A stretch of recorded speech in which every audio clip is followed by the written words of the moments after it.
actually have a line running in that direction, and here's the other side.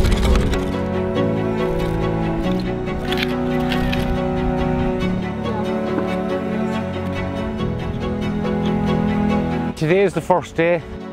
We've got a lot of information in one day, a lot of things to continue to look at, but we do seem to have the full dimensions of the barrow as it survives, a possible stone core, and a structure outside the barrow which looks to be possibly rectangular and maybe a house.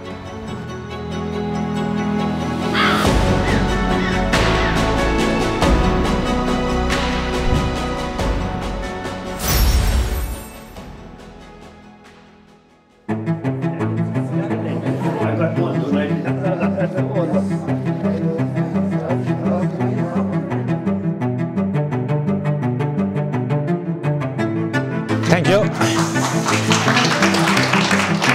We picked this monument here for a number of reasons, because it has been damaged by development over the years, and you know, very little is known about it. From there, I guess the next natural step for us then was to think of a community archaeology project where the community isn't just involved after the fact, but from the start. So community archaeology is when professional archaeology meets community engagement.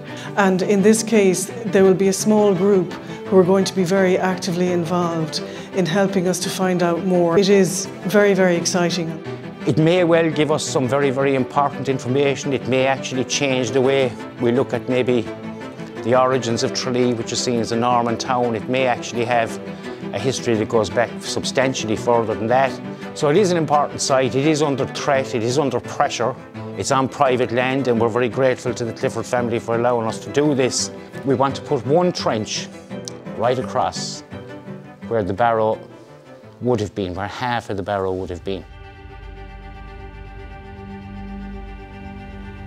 We don't know yet whether the structure was built of planks. We'll take it all down to what is the next layer. But you can see that there is packing stones in the slot trench, and we intend to take those stones out and see if there's any evidence for smaller stake holes or slot for planks. This is the ditch that would have surrounded the central mound of the barrow. It looks like a piece of cremated human bone, but it's a stone. It's a stone. We are going to get flooded, so eventually we're going to have to just take this out by the barrow and then sieve it, you know, at the end of the site. We're also looking for the bottom of this, which is that red colour, but we haven't seen yet, you know. Which is brilliant, but it's also, as I say, a pain because it means to go down deeper. But then again, we're on the big box. And as you walk in, then you'll see that it becomes much more stony, but the stones seem to form a pattern. We seem to have 3 concentric walls. But you have to remember that this is also a community archaeology project. So as we go along, we're hoping to teach them not how to do this in, you know, a fully professional way, but to show them the basics of how we gather the information that subsequently they may see in a publication or hear about in a lecture. I'm interested in history, archaeology, I live in the area. This is an extraordinary opportunity to find out about ancient history in your locality and just to go discovering. This is the very first time I've held one. Very addictive. You just want to keep going until you get something. Very addictive. Oh, something here? Something here we need to investigate. A friend of mine phoned me and said, do you know that there's a dig going on in Tralee this summer? I was nervous arriving on the first day, didn't know who I'd meet, what I'd be asked to do.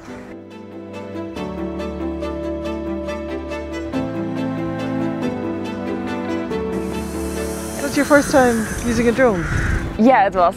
You looked like you were having a lot of fun. Yeah, it's really fun. So what do you think the value of it is? It's to get a better overview, see like everything spread around you. We were very focused and hoping that we might find something. Not everybody is jumping up straight away. Everybody really wants to finish their little corner. It's like there's a skeleton and it's putting flesh on the skeleton and bringing the past to life. You're there on your hands and knees and you're actually working on it, and it's happening in front of you. At 11 o'clock this morning, I just said it wasn't worth it, but I think it is now. There's a blue squid.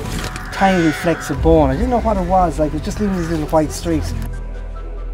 So that was a piece there, yeah? And that's the charcoal. Most of the finds are timbers preserved in the wet at the base of the ditch.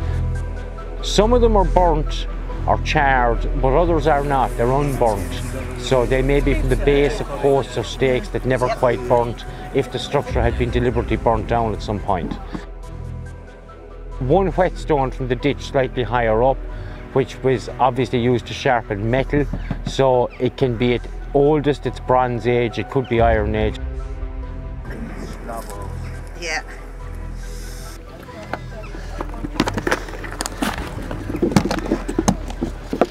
At the moment I've been just put on sieving duty. They've already found some bone and some charcoal, so for anything that might have been missed here we're just going to put the water through, and anything like charcoal will float to the top. There's some bone fragments that we found. They'll have to be sent for analysis. First of all, to determine if they're human or animal. Jed and Mary, they said you can take the weekend off as soon as you're finished this. I think that might be it for today, I'd say.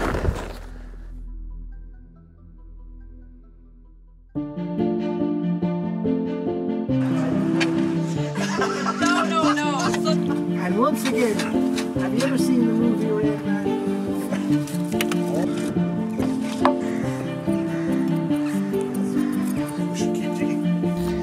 Well, these guys behind me have PhDs and are just digging in the mud and making jokes and singing sea shanties and all that stuff.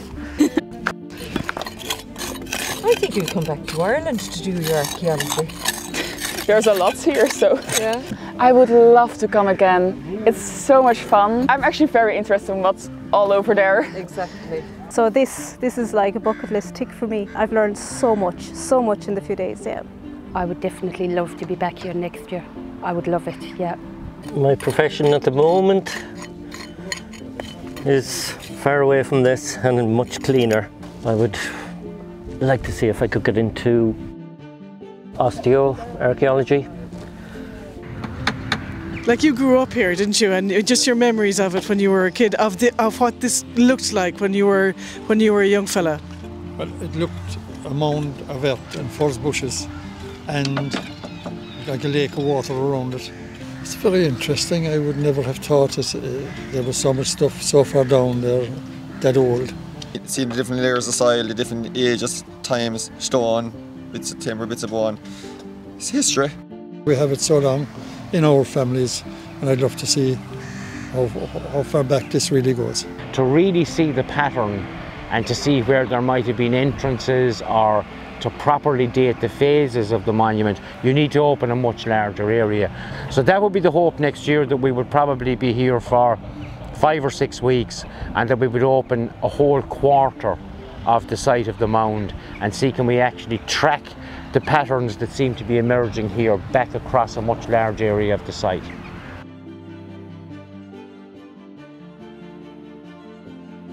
I'm just gonna give her flowers, send the flowers, like, hey, here's a gift, thank you for that, letting me come, maybe next year. Yeah. Would love to come. You'd be sending her tulips once a month in advance.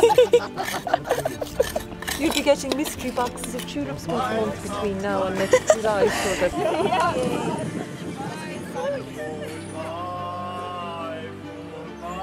So when we are finished, we will put all the soil and stone that we've taken out back in.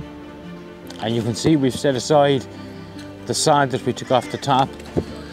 And we will basically put the sod back in place. Within about 4 or 5 weeks, you'll hardly notice, unless you come up looking for it, that the trench was here. Did we put it back in again? Oh, we'll put it back at the end of the 3 weeks. After 3 weeks and go fresh in the new place? You won't know we've been there.